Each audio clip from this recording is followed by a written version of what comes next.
Hello everyone, আমাদের Q এর শেষ থিওরি ভিডিওতে সবাইকে স্বাগতম জানাচ্ছি।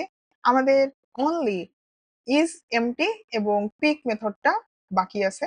সো চলো ওইটা আমরা এখানে লিখে ফেলি।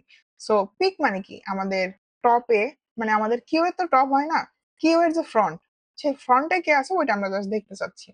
সো আমরা দেখবো, তাহলে কি আমাদের কিছু রিটার্ন করতে হবে না? সো পাবলিক, এখানে আমরা আমাদের কি ভ্যালু দিতে হয় না, এখানে ইন্টিজার টাইপের ভ্যালু ছিল। সো আমাদের এখন রিটার্ন টাইপ দিলাম ইন্টিজার এবং পিক দিচ্ছি। পিক দিয়ে এবার আমরা কোনো কিছু প্যারামিটার হিসেবে নিব না। তো এবার আমরা চেক করব যে আমাদের ফ্রন্ট, তার মানে আমাদের যে কিউটা আছে সেটা কি এমটি।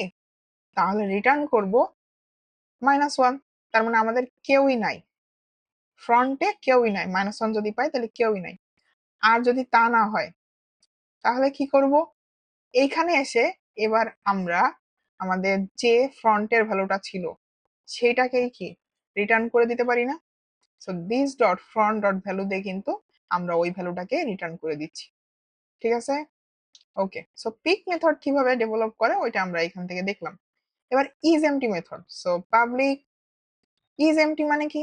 একটা বুলিয়ান ভ্যালু রিটার্ন করবে যে আমাদের কিউটা আদেও ফাঁকা নাকি কিউতে কোনো একটা হলেও এলিমেন্ট আছে।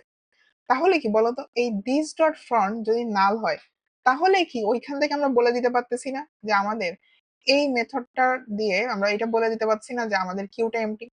সো দিস ডট আমাদের কি এবার বুলিয়ান টাইপের রিটার্ন আসবে এবং ইজ এমটি আমরা এই মেথডটা ডেভেলপ করব এবার, এবং এইখানে এবার কল দিচ্ছি যে এবার আমরা এখান থেকে ডিরেক্ট রিটার্ন করে দিতে পারি যে return this dot front equals to নাল।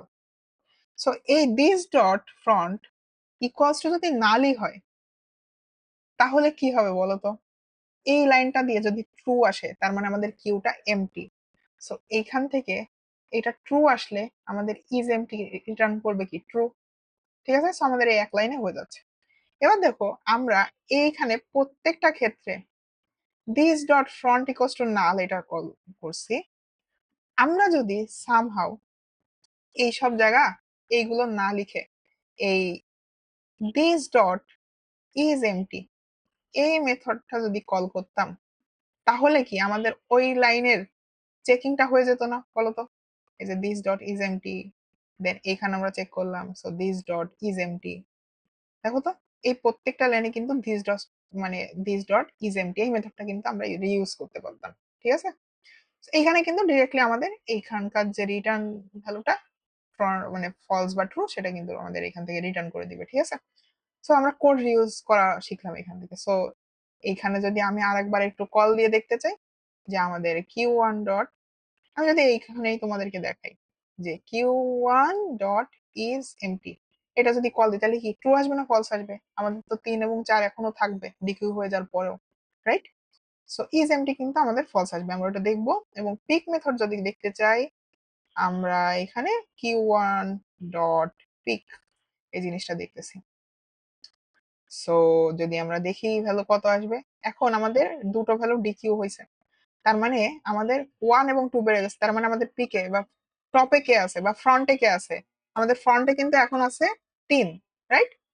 এবং আমাদের যদি ইজ এমটি মেথড কল করি তাহলে দেখো ফলস আসতেছে। তার মানে 3 এবং 4 অলরেডি আমাদের কিউতে আছে, রাইট? সো এটা কিন্তু এমটি না। সো এখানে আমরা কিন্তু পিক এবং ইজ এমটি মেথড এই দুটো মেথড দেখলাম। আমরা কিন্তু চাইলে সিঙ্গেল লিংক লিস্টে যে প্রিন্টিং মেথডটা আছে সেটা ইউজ করে কিউ প্রিন্টিংটাও করতে পারি। ঠিক আছে, সো ওইটা আমি already Q link list traversal কিভাবে করে সিঙ্গেল লিংক লিস্ট ওটা তোমাদেরকে দেখিয়েছি। সেম কনসেপ্টটা ইউজ করে কিন্তু তোমরা কিউ ট্রাভার্সাল বা কিউ প্রিন্টিং জিনিসটা করতে পারো। সো আশা করি তোমরা এই প্রবলেমটা বুঝতে পারছো। কিউ এর থিওরি বা বেসিক আমাদের এখানেই শেষ। এরপরে আমরা কিউ এর কোনো একটা প্রবলেম সলভ করবো। ভালো থাকো সবাই।